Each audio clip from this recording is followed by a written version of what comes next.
کیا صدقۃ الفطر اپنی سگی بہنوں کو دیا جا سکتا ہے؟ اگر آپ کی سگی بہنیں علیحدہ گھر والی ہیں، آپ کی زیر کفالت نہیں ہیں، اور وہ فقراء اور مساکین کی لسٹ میں آتی ہیں، آپ کو پتہ ہے کہ وہ مسکین ہیں، شرعی طور پر مسکین کون ہوتا ہے؟ اس کی دو صفتیں اللہ نے بیان کی ہیں۔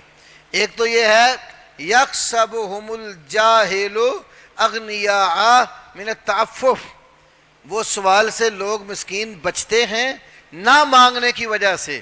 جن لوگوں کو ان کے حالات کا علم نہیں ہے، نا واقف اور جاہل ہے ان کے حالات سے، وہ سمجھتے ہیں کہ یہ غنی ہے، کہ مانگتا جو نہیں، حقیقت میں وہ غنی نہیں ہوتا۔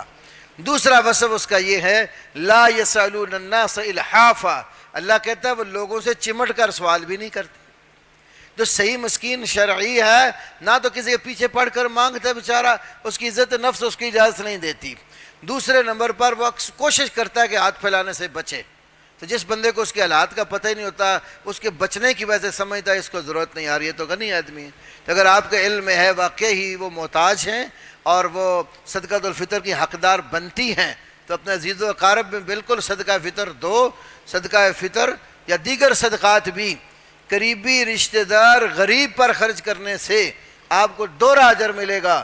رسول اللہ صلی اللہ علیہ وسلم نے اس کا اجر یہ بتایا کہ یا ایک تو اس کو اجر ملے گا اس کے فقر اور محتاجی کا، دوسرا اجر ملے گا اس کی رشتہ داری کا۔ تو اگر رشتہ داروں میں ایسے ہیں تو ضرور ان کو دیجیے۔